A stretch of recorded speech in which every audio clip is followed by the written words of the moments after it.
Another club under pressure this weekend, and we will touch on it more Monday. But could we, Merseyside derby, Klopp under a little bit of pressure? What are we saying, people? They're losing, Terry. There's no way.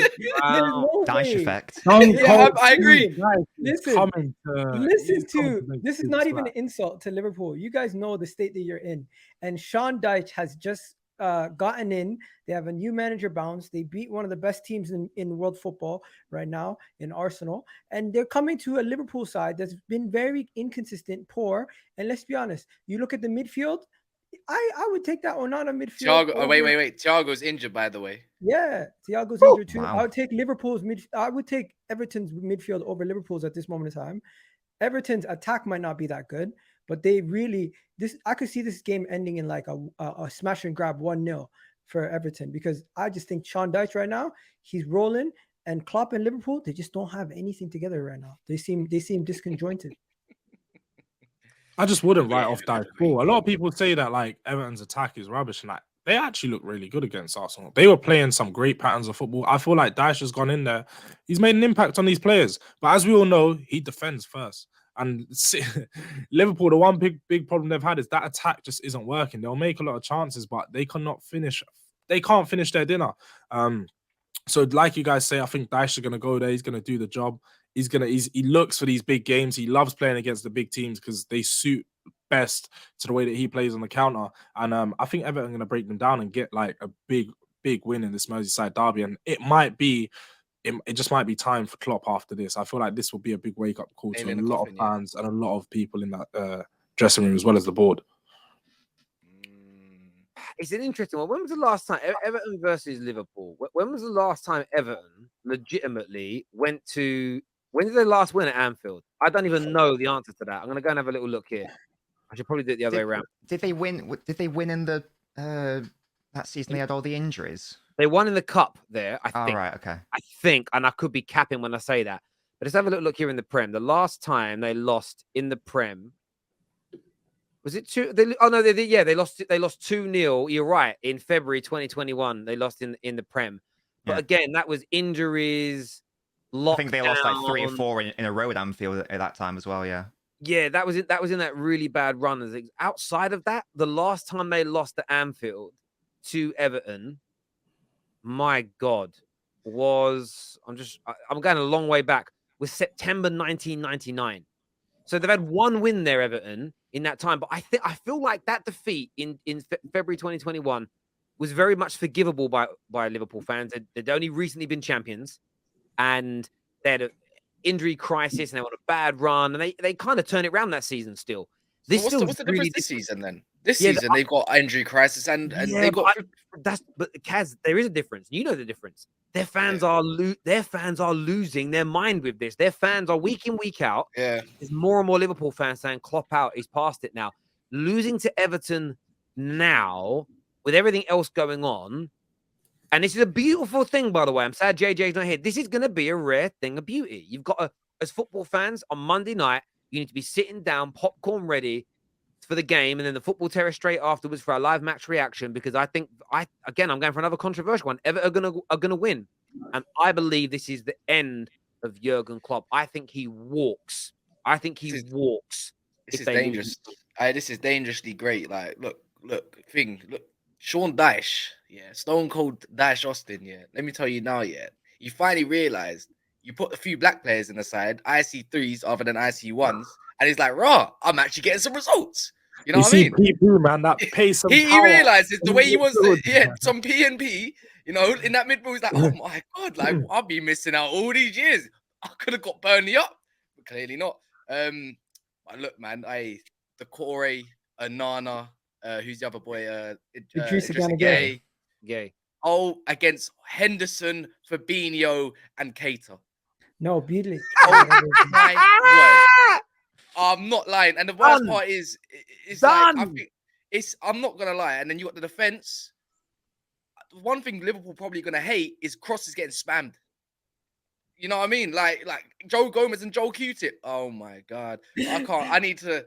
Iwobi might have some fun. I'll be so honest. But the only thing I can say though, Terry, I'm gonna flip the switch. it is a derby and it's a rivals game, so all of that could just go out the window, and passion and the crowd could just lift and can change the whole game for what it is.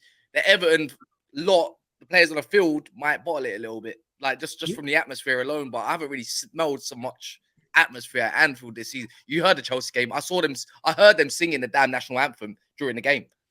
You know what I mean? So it's yeah.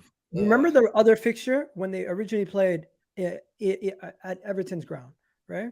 They played the first game at Goodison Park and they drew 0-0. Yeah. And Liverpool fans were fuming. If they draw this game versus Everton, they actually might come out of it happy. That's Well, yeah. If they get a draw, the mindset will be different. But yeah, I just can't see Liverpool doing it because Gakpo can't score. Darwin Núñez is just, his confidence is gone. Mo Salah is no Salah right now. And even looking now on the injury list, Fabinho might be out. So it could be Bajcetic in the middle. No, he's injured. He's out. Who is? Bajcetic. Okay, easy. So I'm just going by whose score I've got up here. So it's obviously been updated. Henderson and it's Thiago's out. Yeah, they're going to get run through. They've got no defense. I just don't see, the only way they get anything is if Alisson pulls off one of his mesmerizing games where he keeps them out, or if Everton are wasteful. And that was the one thing I thought when they played Arsenal. I thought they wasted their chances. They actually, where they played, they probably should have beaten Arsenal 2 or 3-0. That's how good their chances were. As long as they don't miss their chances, this is at Anfield. I would never say this. I can't give Liverpool got half a chance of a draw. That's it. Outside of it, Everton. Cody Gakpo finally might make his debut. Finally might actually show up. That's been an awful signing for them, hasn't it, Gakpo? Like, he has so far been uneventful for them. It was a weird signing as well because they desperately needed a midfielder, so they signed a forward player. I didn't really get that. Oh yeah, and they got Jota back, who hadn't scored since last year April. Cool. I think Liverpool are just lucky that they can't fall out of the top 10. I was just looking at the table to confirm, but only Aston Villa are behind them with 1 point, and the rest of them are five points behind. So they're very lucky because if they fell out of the top 10 this weekend, that would be massive. Seeing Liverpool in the bottom half of the table will wake up a lot of players. And I feel like Klopp will just walk out at that point. He really does need to just walk out soon enough because his legacy is only going to get worse and worse.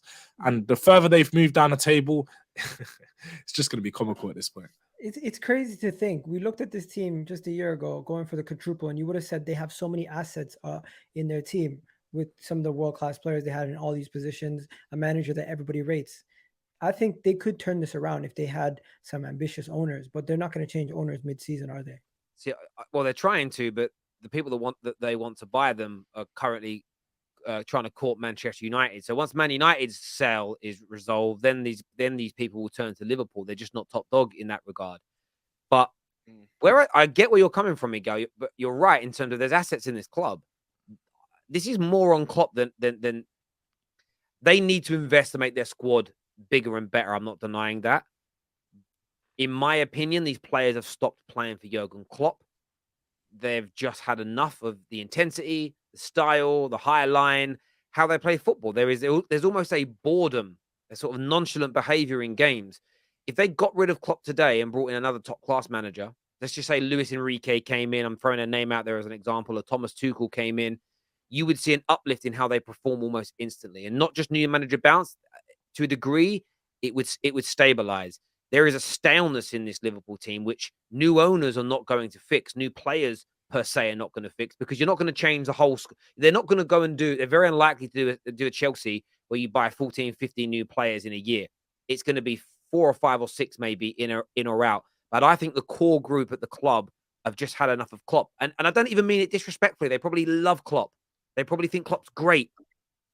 But it just comes, all good things come to an end, and it's over, in my opinion, now for this Liverpool team with Jurgen Klopp. It's done, and they need to move on from him. And I think that if they lose this weekend, I wouldn't be surprised next week if you see a statement that talks about mutual consent, parting ways. We love you for what you've done, but now was the right time.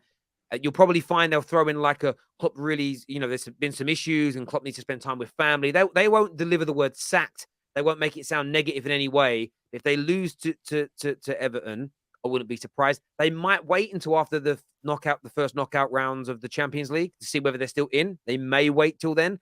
But I think he's on the edge. I think he's honestly on the edge of going. I really do. You can just tell it. You can just tell it. And you can tell me to get lost all you want. But that's not a rebuttal, Kingsman, my man. That's not a rebuttal to what I'm saying. Like, I truly believe that Klopp's time at Liverpool's coming to an end. And if you keep losing games, he's not gonna finish the season in one way, shape, or form. I don't think There's loads of good managers available as well. He should do Arsene Wenger and just say, I'm leaving at the end of the season. Yeah, there's loads of good managers around. You got Luis Enrique, Thomas Tuchel, you got Hansi Flick, you got Mancini, Klopp. Look, German. If Bayern Munich don't win the league, they're gonna sack my man. Dortmund probably could do with a new manager. You know, there's like loads of options out there, man. Oh, when Graham Potter finally gets sacked, there you go. There's another option. It's destiny that Thomas Tuchel goes to another job after Klopp leaves. That would be funny. Yeah, it could happen. It could happen as well. We have some super chats here. The first one says, safe to say Liverpool just run out of the asthma inhalers this season. Well, that's a conspiracy. They got accused of it last year, and since the accusation, they've fallen off. So maybe it's true. Maybe it's true, Mateus. But Dice gave Klopp the look in the tunnel before. They got beef in it. Yeah. That old beef. Thiago's injury ain't that serious. Plus Jota, Bobby, Van Dijk and Arthur are all back in training, and Klopp said the players look fresh. So I want to see performances. I said Arthur. He said Arthur, you know. Oh my God. Can I mention something quickly? Has Thiago been a massive flop, or is it just me? Maybe flop is harsh, but like very underwhelming because he's always been injured. Hasn't really played a lot of games for them consistently without getting injured. It's questionable. Extremely underwhelming, but he's come to a time where Liverpool have just been getting worse and worse and worse since he's been there. So it's the team as well as him. How can you say worse and worse? They're on the grips of having a quad last season. My opinion, they went away from their model of signings to get a Thiago who's already ready-made star that was not someone up and coming, that was cheap. And you know what? He filled the position that they need in the midfield. But realistically, if they would have got like a young midfielder who could have done more dynamic job that similar to what Gini did, would they have been better off than getting a Thiago?